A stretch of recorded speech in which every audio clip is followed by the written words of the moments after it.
week, our story takes us to West Africa in 1970, to the former secessionist state of Biafra. And luckily, we have our resident history buff, Jeff Abramowitz, in studio. Jeff, hello and welcome, and thank you for joining me. Thank you. I'd like to start by quoting the Bible, which is not something I do often or even at all for that matter, from the book of Ecclesiastes. That which has been shall be. That which has been done shall be done. There is nothing new under the sun. So how does that connect to Biafra? Because we are talking about a civil war, the Nigerian Civil War, which was one of the world's great humanitarian crises of its time. Still resonates in Africa.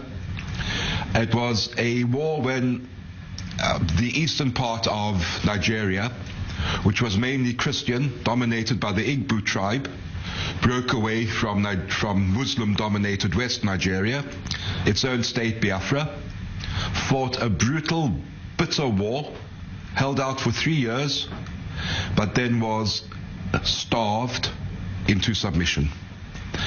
The estimates are that 1 million people died in 3 years. I'm going to say that again, 1 million people. At one stage, they were estimating 3,000 to 5,000 people a day. I just want to draw our viewers' attention to the photos on the screen of these poor, starving children. This is the thing. Nobody paid much attention to the war. Right. It was just Africans fighting each other, which, at the risk of being labeled a racist, was what the West was used to seeing throughout the 1960s.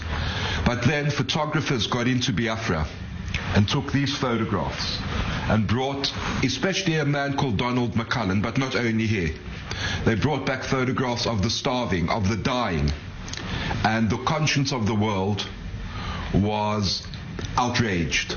Now, Nigeria put a blockade on Biafra, total blockade.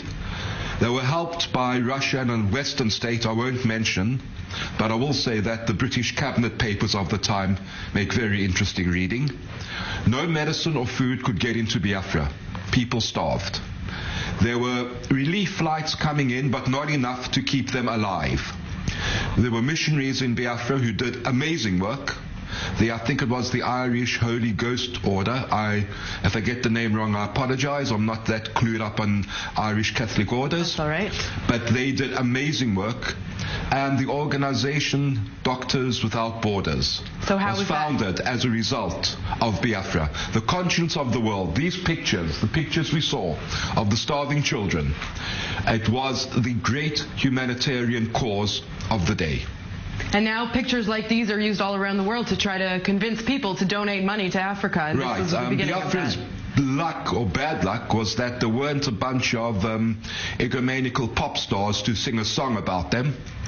But they died. They didn't survive. All right, Jeff Abramowitz, thank you so much for joining me today. And that is all the time we have this week. Please join us again next week for a new edition of Strictly Security here at I-24 News. Until then, have a safe and pleasant evening from the Joppa Port.